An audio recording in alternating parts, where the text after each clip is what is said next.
What's up, guys? So, I wanted to talk about some of the stuff that's been happening in the past week. There's so many different things that I could talk about. The media cycle now is so hard to keep up with and so jammed with important information that it's basically impossible that I'm not going to miss things. But, I see stuff that I think is important and will have a lot of ramifications in the future. So the first thing that I saw this week, well, actually, I think I saw this yesterday and it really caught my eye. So it was this Wall Street Journal article, autonomous trucking startup, too simple, plans to go public in March. This is a company funded by American and Chinese interests. And they've basically filed for IPOs. So within the next month, I expect this company to be public and trading on the stock market. And so what does that really mean? Well, basically this is the beginning of the end for the 5 million, or maybe it's 4 million, however many truckers there are in the United States and globally. These are people who, for the most part, don't have college degrees. Some of them didn't actually finish high school either. But I think generally a baseline requirement is having a GED to become a truck driver, as well as training, obviously. But it's a good paying job, and it's a job that people can get to support their families without having to waste a bunch of money on some college degree, which as we know, most people can't afford anymore. So it's important to have jobs like this. I think that should go without saying. It seems like people don't understand why this is scary, though. Once you start automating trucks, where does it end? We've already seen that Amazon is developing their own essentially completely automated grocery stores. There's restaurants that are, having waiters who are just drones or a robot that comes and brings you your food. This is very much a reality and is going to become more and more integrated into our lives. And there's obviously advantages to developing this kind of technology and having AI that can do all these different tasks, but where are people going to work in the future? What are people going to do if AI takes everybody's job? We're going to see what we've already seen in the Midwest with, after NAFTA, all the manufacturing jobs got shipped mostly to Asia, Southeast Asia. And you have this entire region of the United States that becomes, completely economically desolate, pretty much within a matter of, a decade or two. And then for generations, you see the effects of that within the people who live there. And we've seen opioid crises, mass poverty spring out of that, crime rates skyrocket in all those areas. So, when you take all the jobs away from a region like this, it's catastrophic. And this would affect the entire country. But really this technology is going to change the world. It's scary because there's kind of no way around it, because obviously corporate owners, CEOs are always looking for ways to cut corners. And by having a truck that can drive itself, you save so much money. But that doesn't mean it's morally right. And that's the problem right there with capitalism.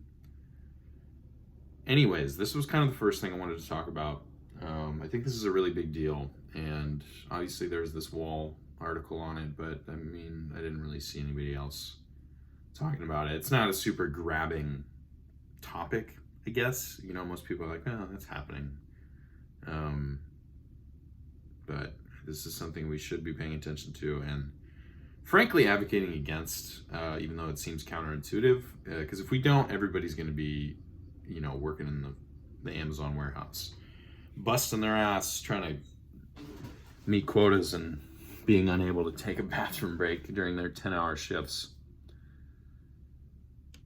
The next thing I wanted to talk about was some of the conflicts happening in the Middle East, because I've seen a bunch of updates on this from just various sources, but I think within mainstream dialogue, and just kind of public consciousness, this really flies under the radar. Because it's just like this never-ending, ambiguous war in the Middle East. How are you supposed to follow it? I don't even fucking understand what's going on. So I see this article today from NBC News. Biden orders airstrikes in Syria, retaliating against Iran-backed militias. So, I read that and I'm just like, what? Okay. Can I get a little more information? You read through the actual article. They really don't say much about who these Iran-backed militias are. The original reason that we were in Syria, supposedly, what they told us at least was, well, the CIA is trying to basically overthrow the Assad regime, which they said was justified because he was gassing his own people, which there actually wasn't evidence for. And I'm not saying that because I'm some sort of Assad toady. I'm saying that because there wasn't evidence for it. There was no evidence that he was actually gassing his people. I'm sure he's not a great guy. But, once again, it's like, why are we fighting these regime change wars in these random countries? It's because we want the natural resources there, obviously. But they're going to keep trying to justify it by making up something like that. So that was part of the reason we were there, is to overthrow Assad. But then also was because the State Department and just the government was trying to quell religious extremist groups like ISIS, which they were actually cutting people's heads off. So I'm like, okay, there's some justification there. But ISIS is, when was the last time you heard about ISIS, ISIL, whatever their name is? As far as the government is concerned, it seems like we've stomped them out. But obviously there's always going to be some other group here that we need to take care of. So Biden is launching airstrikes, following the footsteps of every president in the past century. And this isn't surprising. But I think that people are, quick to just look away from this and be like, well, he's got his reasons. And obviously there's this whole situation in Afghanistan too, totally different country. So we've got a situation in Iran, Syria, Afghanistan, Yemen, where we're just bombing citizens indiscriminately at the behest of Saudi Arabia.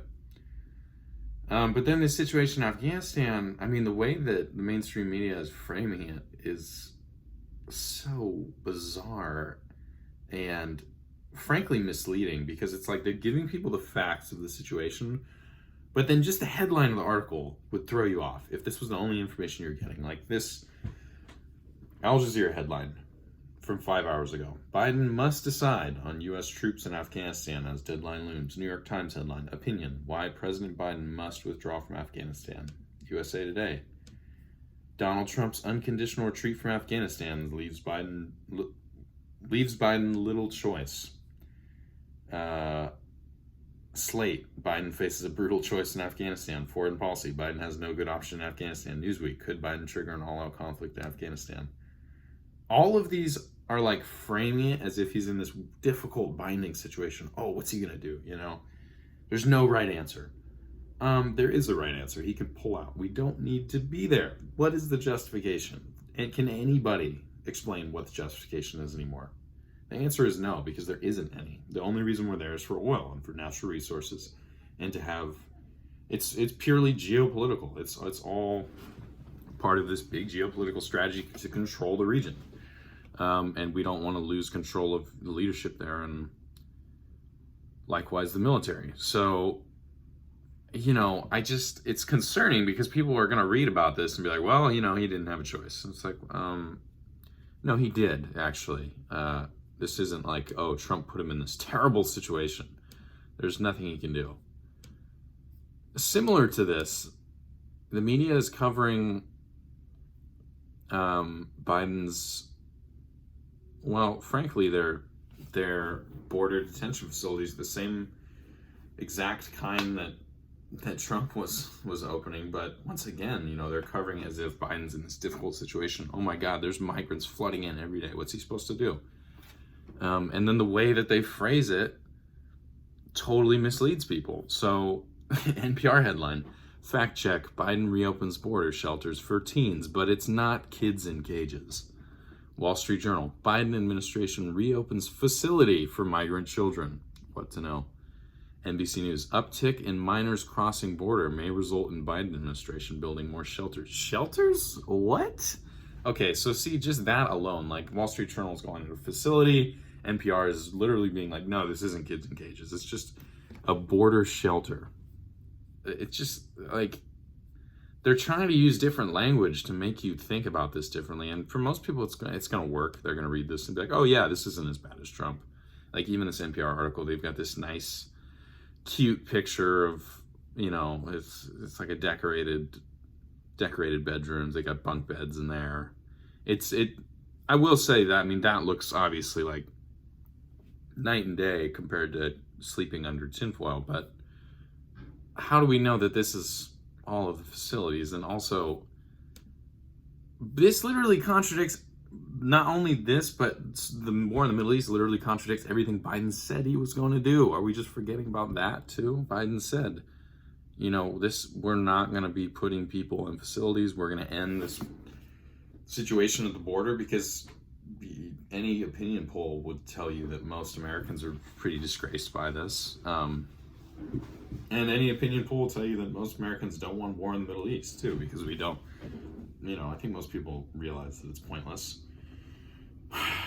But he's backtracked from both of these things. And these have got to be some of the most cornerstone policies that he ran on. And like I said in a previous video, he didn't actually run on anything other than, I'm Joe Biden, I'm not Trump, vote for me because I'm not Trump. Which is a terrible platform to base your entire campaign on. That's mostly what he said. But he also spit out a lot of information that he knew we'd want to hear. Like, I'm not going to put kids in cages and we're going to end Middle East wars. All of it was a lie. And he's proving that now. And the scariest part is that the mainstream media is covering his ass, basically. And I, as a liberal, I'm starting to see more why conservatives will often say, oh, I feel like I'm not represented by mainstream media. And while I don't think that is, because most conservatives I know are like pretty privileged white people. Obviously, that's not always true. There's plenty of people of color and marginalized people who are conservative. But, to say, oh, I'm underrepresented, I don't know about that. But it is amazing to see the stark contrast between most media outlets' coverage of Biden compared to their coverage of Trump. And mostly what I've seen, the other thing I forgot to mention this past week, I've just been seeing all this stuff about, the January 6th insurrection, what's happening with that, and the investigation into it, and trying to, find new information. How did this happen? And I'm like, it's been 20 days since, no, what am I saying? That was last month. So it's been like, damn near 2 months since that happened. We're approaching 2 months. And they're still talking about it, night and day. Why? Why are we still hung up on this? Because they don't want you to see this. They don't want this to be the focal point of what's happening. They want to keep you focused on, look at these crazy right-wing conspiracy theorists. And honestly, I would not be surprised if in the 2022 midterms, they start running on like, oh, well, vote for Democrats, because if you don't, you're going to be electing some QAnon conspiracy theorists. It's going to be like anti-QAnon. And that's just not a sustainable way. You're just continually polarizing the population over this, because that you've got this whole portion of the population that doesn't want to vote for, Democratic candidates. And that's kind of why they're susceptible to these conspiracies. They feel like the establishment has continually screwed them over. And they're right. And so you have to do something to actually appeal to what those people want. Aside from just being like, oh, they're crazy, just keep voting for us, make sure they don't elect anyone. That's not what, eventually that's going to like devolve into a civil war. I think we all know that. So I don't know. I don't know where this leaves us. I never know what to say at the end of a video. You know, it's just all this sad information. I'm like, well, keep your head up. But, you know, hopefully we can keep exposing Biden and telling people the truth and get an actual third-party candidate that's not like the Trump party, which is what I'm afraid is starting to form. We'll see, but this can't continue, and I think it's quite obvious that that is true.